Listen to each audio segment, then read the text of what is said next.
Alors, pour commencer, vous nous rappelez ce que c'est exactement la cannelle pour tous ceux qui ne connaissent pas comme Anthony. La cannelle, c'est une épice qui est connue depuis l'Antiquité. Ça nous vient de l'écorce, l'intérieur de l'écorce de certains arbres.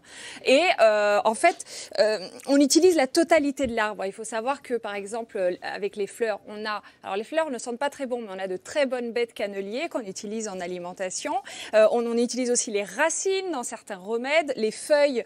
Le cannelier, on utilise tout alors? Oui, on utilise tout. La fleur, la racine, l'écorce? Alors, pas la fleur, juste les baies, parce que les fleurs ne sont pas très bonnes. Les baies, l'écorce, la racine pour les remèdes, les feuilles pour faire mijoter des plats. Donc, c'est vraiment... Alors, pour ceux qui ne connaissent pas, ça a quand même un goût et une odeur très reconnaissable, on va dire, mais très agréable, personnellement. Bon, sauf pour Anthony, mais ça, c'est une autre histoire. Alors, ça nous rappelle les petits biscuits de Noël, le riz au lait dont vous parliez en introduction, William. On peut l'utiliser dans les tagines, on peut faire un très bon porc à la cannelle. Chaud ou froid, c'est bien. Chaud, froid, dans les desserts, petite tarte aux pommes avec de la cannelle, une petite compote. Là, je sens que tu es aux anges. Et vous pouvez, surtout, il faut savoir qu'il existe deux formes, cannelle moulue et cannelle en bâton. Vous savez quoi? Dans certains pays, on fait des chewing-gums à la cannelle. Oui. Vous avez jamais... Non. Ah oui, c'est délicieux. Alors, si vous n'aimez pas la cannelle, je crois que c'est votre cas, n'essayez pas. C'est fort. C'est fort et c'est délicieux. Et puis la cannelle, il faut en manger parce que ça a plein de vertus. Mais oui, alors justement, lesquelles? Alors, la première vertu, déjà, est-ce que vous saviez que la cannelle, on l'appelait l'insuline des pauvres? Alors, oui, l'insuline des pauvres, pourquoi? Alors, je vais bien sûr vous expliquer. L'insuline, je rappelle déjà ce que c'est. C'est une hormone qu'on a, nous, qu'on sécrète quotidiennement, qui permet en fait d'éliminer l'excès de sucre dans le sang. D'accord. Donc, grâce à la cannelle, c'est la première vertu, ça va améliorer les diabètes, ça va diminuer la glycémie dans le sang. Donc, c'est très utilisé. Si vous avez du diabète, c'est fortement conseillé. Ça va réguler votre taux de sucre et ça va aussi être conseillé pour les personnes qui ont tendance à manger sucré parce que ça va diminuer les envies de sucrer. Donc, première vertu, très intéressante. Diminuer? Ah, c'est pas mal ça. C'est pas mal. Ouais, bon, c'est bien, bon départ ça. Oui, il y en a d'autres?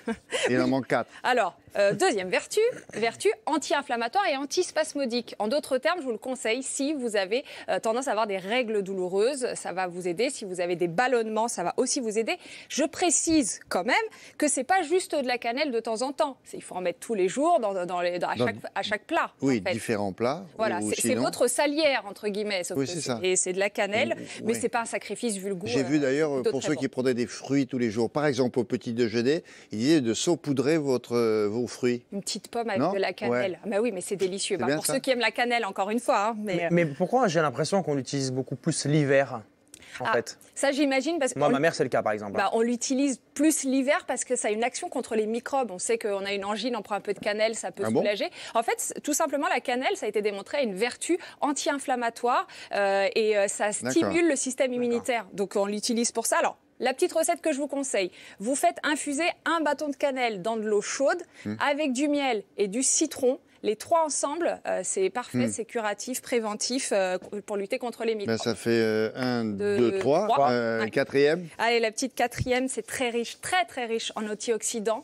La cannelle fait partie quand même des 3 épices les plus riches en antioxydants. Et les antioxydants, j'en parle régulièrement, c'est important pour permettre de ralentir le vieillissement de vos cellules. Donc, ça veut dire quoi? Voilà, tu vois, là tu vas aimer la cannelle. Ça permet de lutter contre les maladies cardiovasculaires et toutes les maladies dégénératives du cerveau, comme Parkinson, comme Alzheimer. Et encore une fois, je le répète, je n'arrête pas, mais il faut en consommer tous les jours. Ce n'est pas une fois de temps en temps, ça n'aura pas ces effets-là. En revanche, c'est assez déconseillé si vous avez déjà un traitement pour une maladie cardiovasculaire ou un traitement contre le diabète parce que ça va faire double effet. Donc, il faut toujours demander au médecin, selon le traitement... Quel genre de maladie cardiovasculaire? Alors, des maladies cardiaques, ça peut être par exemple de l'hypertension artérielle. Voilà, si on prend un bêta-bloquant pour diminuer sa tension, demandez à votre médecin si la cannelle n'est pas déconseillée pour pas que ça fasse trop double effet. Voilà, que ce soit pas trop fort, voilà. Trop fort, oui, d'accord. Mais alors, pour le coup, vous dites, oui, il faut en consommer tous les jours. Et c'est pas trop d'en consommer tous les jours? Mais vous faites bien de poser la question, William, parce que quelque chose que je n'ai pas précisé, c'est qu'il existe plusieurs sortes de cannelle. Il existe la cannelle de Ceylan, qui nous vient du Sri Lanka, et la cannelle de Chine. Voilà. Et ce qui est important de savoir, bon alors quand elle est moulue, on ne fait pas la différence.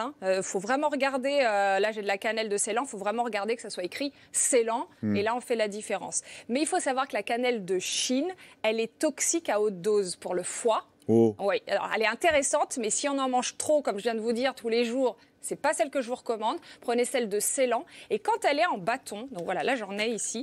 Elle est vraiment reconnaissable, celle de Ceylan. Peut-être qu'on ne le verra pas à l'écran, mais il va y avoir des petites photos. On le voit, voilà. Il y a un feuilletage. Celle de droite, la cannelle de Ceylan, celle que je vous recommande, elle est plus claire et elle est feuilletée. Alors que celle de gauche, on voit bien, la cannelle de Chine est beaucoup plus brune, plus épaisse. Il n'y a pas le feuilletage. Donc je pense qu'on voit assez bien la différence. Donc préférez quand même la cannelle de Ceylan. Elle va être meilleure pour votre santé. Mais ça me rappelle des petits gâteaux, ça. Oui, c'est vrai. Comment ça s'appelle ça? Des petites les, huiles comme ça. Les cigarettes russes.